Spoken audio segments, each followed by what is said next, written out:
these dueling plans by the two main timid parties of how to solve the migrant crisis.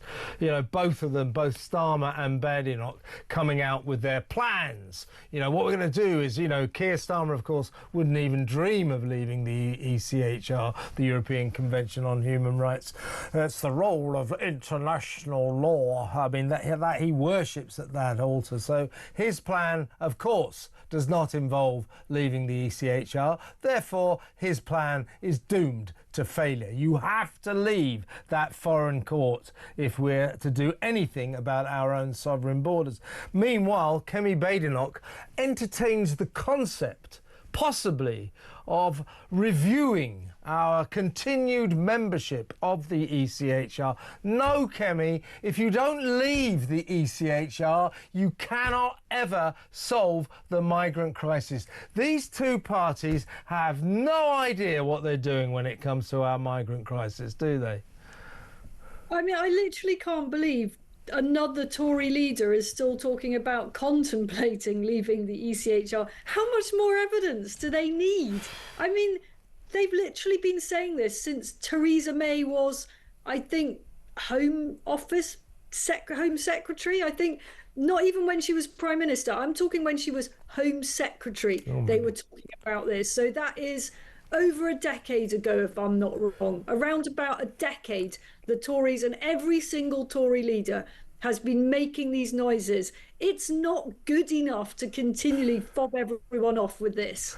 So these Tories, just like we were discussing last night, James cleverly, you know, we've got to go harder, faster in our journey to net zero. We can grow the economy while becoming green fanatics. Oh, thanks. That's really conservative, James. Unbelievable. Now, to go back to old two tiers plan, apart from staying in the ECHR, this is a foreign court to which we must be subordinate. The European Court of Human Rights, which is the legal side of the European Convention on Human Rights, which, by the way, we wrote back in the early 50s.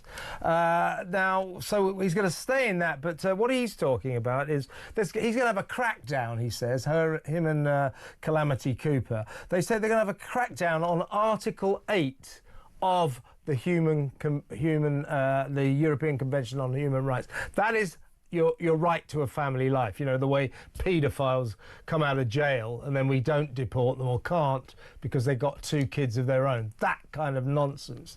Now, what two-tier Keir says and Calamity Cooper is they're going to crack down on judges who make those rulings. Look, you can't do that.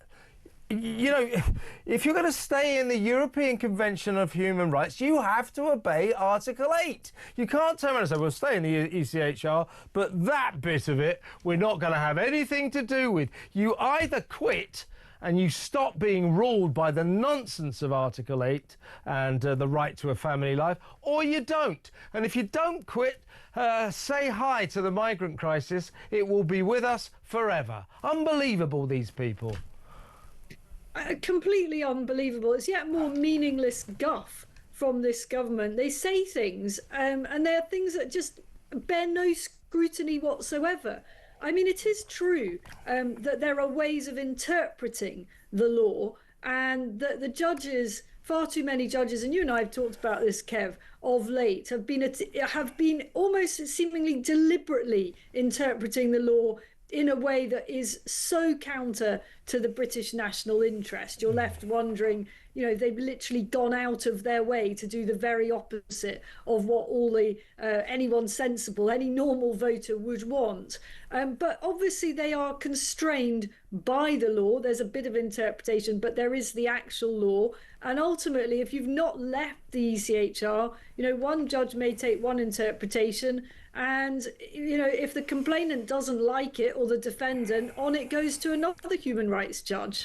It is just a nonsense. I just cannot believe these people. They cannot. Why can't they see that the root of our migrant crisis problem is our membership of the ECHR. You're exactly right, Isabel.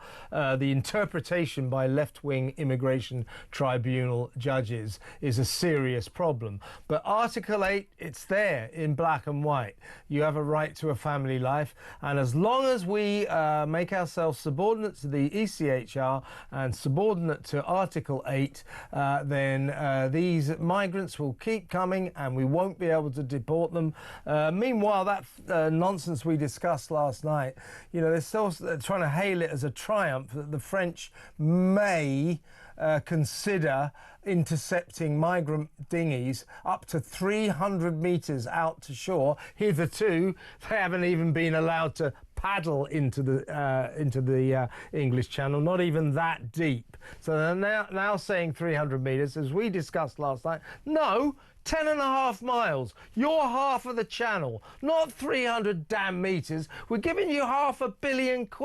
Now work for your money. Absolute nonsense. But of course, what we now learn is that French trades unions are kicking up a storm, and they are not going to let the gendarmes go 300 metres out to sea. So even that isn't going to happen. Honestly, this gets more pathetic by the day, doesn't it? It does, and you know what? That puts the whole, well, what's the name of the person who's the Reform Party chairman into perspective, because people up and down the country are turning to other parties, not because of who the people are that lead them, but because of the issues. And this issue is one that is truly enraging millions of voters. And the main two parties that have been in a position to do something about it, the Tories for 14 years and Labour now, simply don't seem to get it. And that is why there is a political revolution going on. Absolutely. As you say, Reform UK offer the people of this country two things. I'm not here to do a party political broadcast, but I can tell you, I'm looking at my switchboard now, this is what's popular, saying these two things. We will solve the migrant crisis. We will leave this is going to be more than two things, by the way.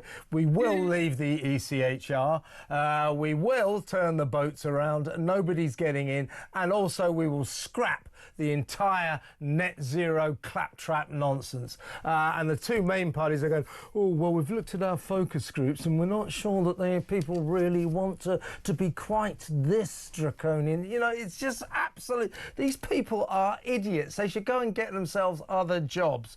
So you're right.